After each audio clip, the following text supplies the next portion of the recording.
36-year-old Basma Ulkaletsli and a 19-year-old daughter Hanan Al-Jabuli faced multiple charges in connection to the death of a newborn baby. At just before 9 a.m. on Wednesday the 27th of September, medics responded to a property at 4435 Paxton Drive South in Hillard, Ohio for a medical emergency. In a 911 call, Hanan can be heard requesting assistance for a mother who says she's had a headache for a week or so and is not waking up. "I don't know what's going on with her," she said.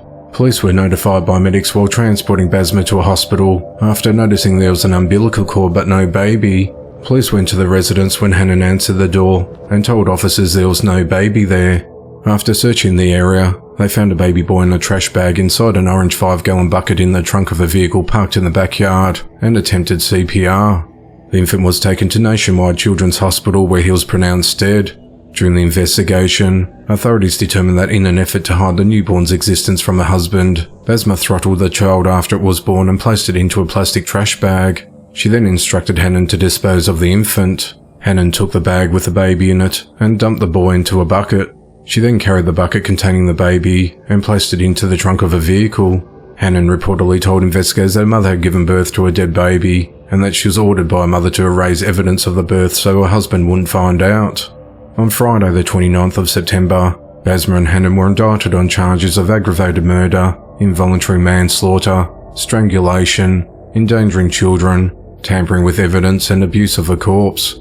Hanan was also charged with obstructing justice. They're both held at the Franklin County Jail without bond. The investigation into the matter continues. 23-year-old Jeremy Jason Patterson is behind bars for fatally stabbing an elderly man. At 10:16 p.m. on Thursday the 28th of September, authorities responded to the entrance of High Point Community in Brooksville, Florida on report of a medical emergency. When first responders arrived at the scene, they found an unresponsive man with multiple stab wounds. He was transported to a local hospital, where he was pronounced dead a short time later. The victim was identified as 81-year-old Ed Mead, who worked as a security guard for the senior living community. Resident Arlene Dyer was devastated over the homicide. She said, "Our gate guard was there to keep us safe, and now he's dead. Why?" she said in tears. She said that she saw someone she believed matched the suspect's description walking in the community on Friday morning, but lost him after a 911 dispatcher told her not to follow him. Through witness statements and video surveillance, detectives identified Jeremy as a suspect, who officials described as a transient. After an extensive search, Jeremy was located Friday night in a nearby wooded area, and he was arrested without incident. He's charged with murder and is held at the Hernando County Jail. The motive of the killing is unclear, as the investigation into the matter continues. A 40-year-old man who pretended to be a 15-year-old girl online to lure and expose suspected pedophiles was fatally shot during a confrontation at a restaurant. At around 10:30 p.m. on Friday the 29th of September, authorities responded to Universal Coney Island at 850 Perry Street in Pontiac, Michigan on reports of a man shot. When officers arrived, they found Robert inside with gunshot wounds. He was transported to a local hospital, where he later died. Authorities said that Robert approached two teenage males aged 17 and 18 years old who were sitting at a table. Robert mostly focused on talking to the 18-year-old, and things became heated when he accused the teen of being a pedophile and punched him. The 18-year-old pulled out a knife, while the 17-year-old, who was on the opposite side of the table, pulled out a gun and shot Robert multiple times. After fatally wounding Robert, the two teens fled from the establishment. They were arrested the next day, but their names had not been disclosed. Robert is known on social media as Bupak Shakur and has tens of thousands of followers combined on Facebook and Instagram. He would record and post videos of the online conversations and the subsequent in-person confrontation with the alleged child predators at parking lots, businesses and even private homes. Robert's efforts have led to 4 arrests, including a corrections officer at the local jail. On the night of Saturday the 30th of September, family and friends gathered outside Universal Coney Island for a candlelight vigil to honour Robert. Robert is survived by his 2 daughters and a son. The investigation into the matter continues. 51-year-old Monica Johnson Markwick has been arrested after shooting a door-to-door salesman she believed to be a hitman. The incident occurred at around 11:45 a.m. on Wednesday the 27th of September in the 1600 block of Brimhill Lane in Cordova, Tennessee. Monica told investigators that she was at home with her father when she saw an unknown man wearing a hoodie approach her front door and security cameras. She thought the stranger was holding an assault rifle and told detectives that she yelled "They're here" before running upstairs to hide in the attic. Investigators said the man was a pest control salesman wearing a blue polo and a baseball cap carrying an iPad. The man was shot in the chest and taken to Regional 1 hospital in a critical condition. Investigators determined that Monica fired the gun before running up to the attic, where they found the weapon in a crawl space where she hid. Deputies found bullet holes in the front door and 2 bullet casings in the house. Monica reportedly believed the salesman was a hitman because her son, who's currently incarcerated for child rape, told her a local gang might be after her. Monica was arrested and charged with aggravated assault and was booked into the Shelby County Jail on a $4,000 bond. She was released the next day after posting bond. She's scheduled to appear in court on the 13th of October. Monica previously served as a captain in the Shelby County Sheriff's Office, but was fired after she was charged in 2016 for coercion of witnesses and official misconduct in relation to her son's criminal case. 21-year-old Elijah Jacob Donato is behind bars and is accused of abusing a child he was babysitting. The victim's parents found disturbing images on the Nest camera while Elijah was hired as a private babysitter. It was claimed that Elijah coerced the child to produce explicit images on Saturday the 23rd of September. The Carolina Beach Police Department in North Carolina also issued search warrants for Elijah's residence in Wilmington and seized more items of evidence. At 4:30 p.m. on Thursday the 28th of September, Elijah was arrested on 2 counts of first-degree sexual exploitation of a minor and 2 counts of taking indecent liberties with children. Elijah also worked as a site coordinator for the YMCA after-school care program at Wrightsville Beach Elementary School, where his employment has since been terminated. Elijah is held at the New Hanover County Jail on a $500,000 secured bond. If he posts bond, he'll be under house arrest. 47-year-old James Beard is behind bars for fatally shooting 44-year-old Curtis Henry. Authorities said that at just before 8 a.m. on Friday the 29th of September, authorities responded to the 100 block of Boyce Avenue in Utica, New York on reports of a man shot. When officers arrived, they found Curtis unresponsive with a gunshot wound. He was transported to St. Elizabeth Hospital, where he was pronounced dead. Police spoke with witnesses and obtained surveillance footage in the area. During the investigation, authorities identified James as a suspect and he was taken into custody the next morning without incident. Authorities said that James got into a verbal dispute with Curtis, and during the argument he pulled out a gun and shot Curtis once, causing his death. James is charged with second-degree murder and second-degree criminal possession of a weapon. He's held at the Oneida County Jail with bond yet to be set. It's unclear what the argument was about, or whether the 2 men knew each other. The investigation into the matter continues. A mother and her 2 children have died from a double murder-suicide. Authorities identified the mother as 37-year-old Nancy Johnson and her 2 children, 2-year-old Jacob Johnson and 5-year-old daughter Mia Johnson. On Thursday the 28th of September, Nancy's estranged husband Derek Johnson entered their residence at 9863 Evergreen Court in Thames, Alabama and found the deceased bodies and called 911. Authorities said that Nancy drowned both of her children in the bathroom and slashed her daughter's throat before she used a silk belt to suspend herself from a rod in the hallway closet.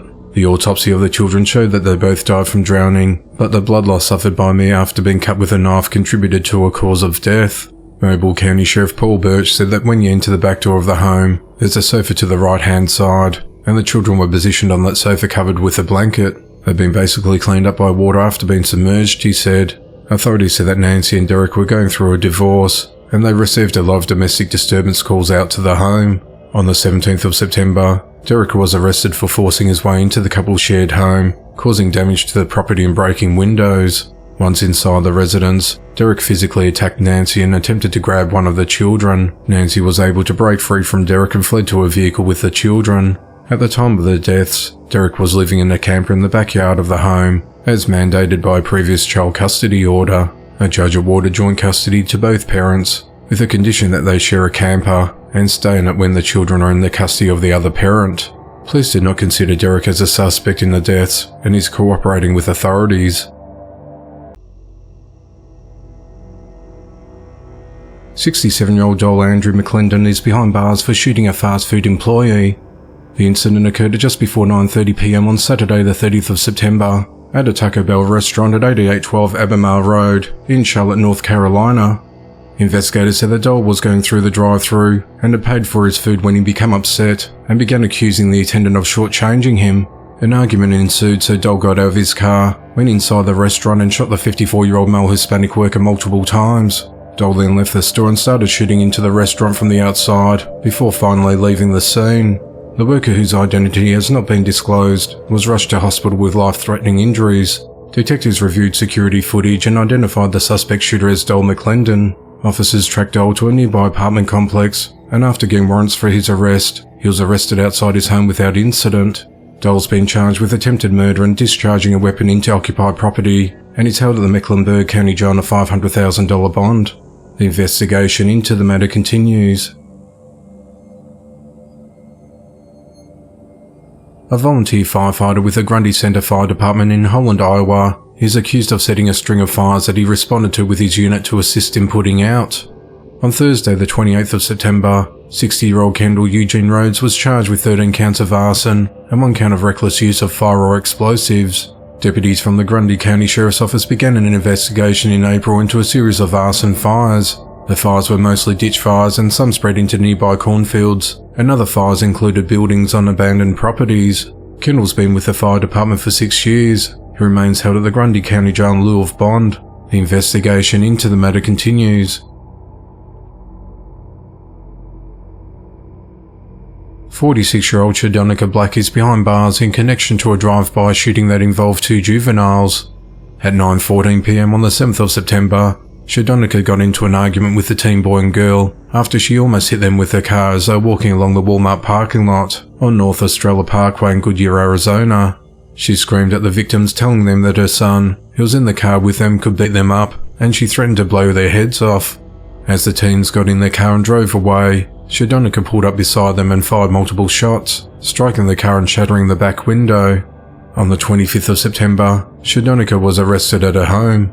She confessed to detectives to shooting towards the victim's vehicle twice, while 13 and 8-year-old sons were in the car with her. She also told them that she had gotten rid of the gun. Detectives noted that during the interview, she was being honest and appeared genuinely remorseful. Shadonica said she wanted to apologize to both victims, and she knew what she did was wrong. Shadonica is charged with drive-by shooting, aggravated assault with a deadly weapon, endangerment, criminal damage and disorderly conduct. She's held at the Maricopa County Jail on a $25,000 bond. Police are searching for a 29-year-old man who's accused of killing his 23-year-old brother. At around 4:10 p.m. on Thursday the 28th of September, authorities responded to 8219 Garden Parks Drive in Houston, Texas on reports of a stabbing. When officers arrived, they located an unresponsive man laying in the driveway of the residence with multiple stab wounds. He was transported to a local hospital where he was pronounced dead. Police identified Corey Kellett as a suspect and said he was last seen fleeing the scene in a white Alfa Romeo sedan with paper license plates. Authorities said that the two brothers got into a verbal altercation in the driveway when Corey stabbed his brother with what witnesses described as a pirate sword. It's unclear what the argument was about. Corey faces charges of murder and aggravated assault with a deadly weapon, and he remains at large. The investigation into the matter continues. 23-year-old Joseph Cam Joyner is behind bars for fatally shooting 22-year-old Devin Fincher. At 6:19 a.m. on Wednesday the 4th of October, authorities responded to Sunoco gas station at 6825 Hawkinsville Road in Macon, Georgia on reports of shots fired.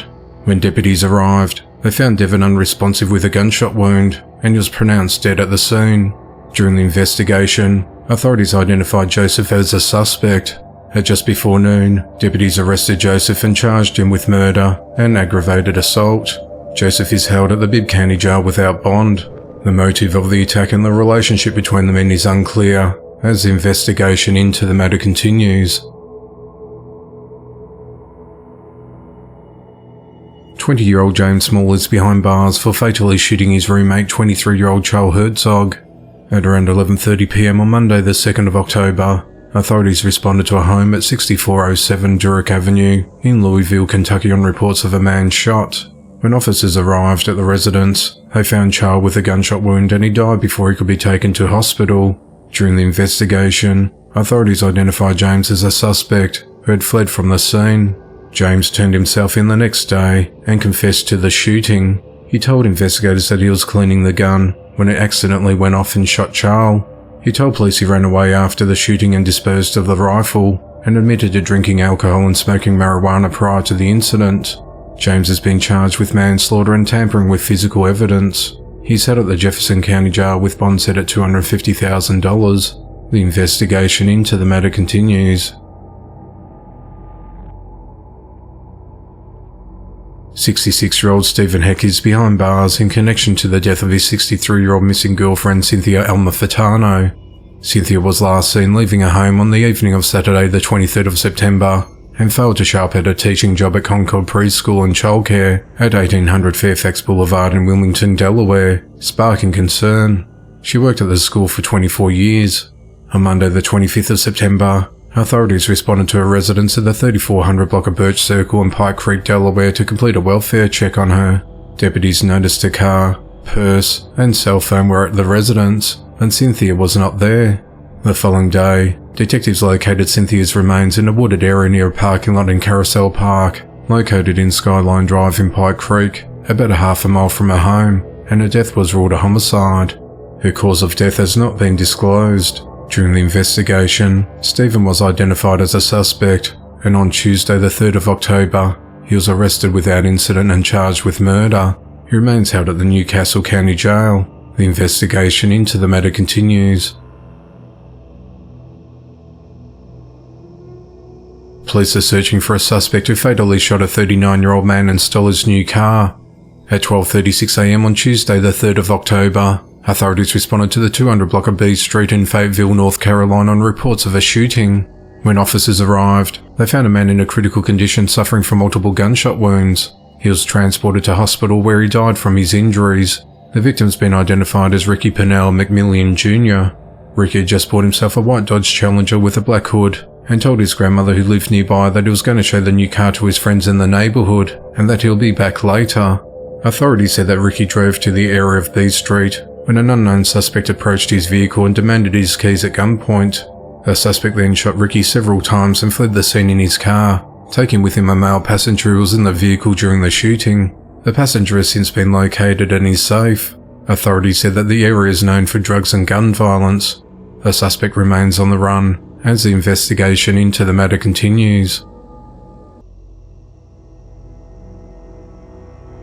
Police are searching for a 26-year-old man who robbed the homeowner of an Airbnb property. Authorities said that at 10:05 p.m. on Tuesday the 26th of September, Khalil Hamilton checked into an Airbnb at 2238 Seedway in Buford, Georgia. He was renting the basement space from the victim, 41-year-old Jason Chen Ling. At 10:43 p.m, Khalil texted Jason and told him the toilet was leaking. Jason went downstairs to the basement bathroom to fix the problem, and when he turned around, Khalil had a handgun and a white taser pointed at him. Khalil then forced Jason to the ground and bound his feet and hands with zip ties. Jason said to Khalil, "Take whatever you want, just don't hurt me and my family." Jason's son and mother were in the bedrooms on the second floor when the robbery occurred, but they did not witness it. Khalil demanded Jason to give him his wallet, money and cards. Jason told him where to find the wallet so that Khalil would not hurt him or his family. Khalil then went upstairs to get a grey backpack that Jason owned, containing a wallet, bank cards, $120 in cash, Beats by Dre headphones, food stamps and an electric shaver. He came back downstairs and told Jason he's a dumbass and left through the back door with the backpack and went to his vehicle parked in Jason's driveway. Jason managed to escape by twisting and turning his wrist. When he freed himself, he ran upstairs and called police. When officers arrived at the residence, Jason refused medical attention and said that he was not hurt during the incident. Jason retrieved surveillance footage of Khalil leaving the residence, which he shared with authorities. He was seen leaving the residence in a late 1990s Honda Accord with a Texas license plate that does not belong to his vehicle. Khalil was identified because he had previously given a copy of his driver's license to Airbnb. Police said that Khalil has ties to Texas and Philadelphia and is considered armed and dangerous. Khalil remains on the run and has 4 active warrants for his arrest, including armed robbery, aggravated assault, false imprisonment, and possession of a firearm during the commission of a felony. The investigation into the matter continues. 24-year-old Todd Jackson Jr. is behind bars for fatally beating his father, 46-year-old Todd Jackson Sr. with a glass beer mug. At around 7 a.m. on Monday the 2nd of October, authorities responded to a residence at the Avenue Station apartment complex at 2010 North Main Street in Houston, Texas on reports of an assault. When officers arrived, they found Todd Sr. in the apartment suffering from blunt force trauma. Paramedics transported him to a local hospital, where he later died. Investigators said that Todd Jr. remained at the scene and cooperated with police. Authorities said that Todd Jr. and his father got into an argument inside the apartment when Todd Jr. fatally struck his father with a glass beer mug. It's unclear what the argument was about. The father and son were living in the apartment with 2 other family members who were present at the time of the attack. Police said there's been no other disturbance calls at the premises. Todd's charged with murder and is held at the Harris County Jail with bond set at $250,000. The investigation into the matter continues. 40-year-old Junior Ricardo Rodriguez is behind bars for fatally shooting his father and son. At 3:50 a.m. on Monday the 2nd of October, authorities responded to a residence at the Douglas Park Apartments complex in the 600 block of Douglas Park in Louisville, Kentucky on reports of shots fired. When officers arrived, they found Junior near the doorway of the apartment and 2 unresponsive males inside with gunshot wounds. Medics were called to the scene and pronounced the victims dead. Junior admitted to police that he shot the 2 victims, who were confirmed to be Junior's father and son. They've been identified as 55-year-old Miguel Ricardo and 17-year-old Giovanni Rodriguez. During their investigation, police found a firearm outside the home underneath a pest control box. A search warrant was executed, and 3 shell casings were found inside the home near the victims. That same day, Junior was arrested and charged with 2 counts of murder, possession of a handgun by a convicted felon, tampering with physical evidence, and possession of a defaced firearm. He's held at the Louisville Metro Department of Corrections on a $500,000 bond. This isn't Junior's first run-in with the law. In 2013, he was accused of murder in the stabbing death of 41-year-old Herberto Bell. His murder charges were amended to manslaughter as part of a plea deal in late 2015, and Junior was sentenced to 6.5 years in prison, but was released in September of 2017. In 2019, he was found guilty of DUI and was later charged with driving on a suspended license.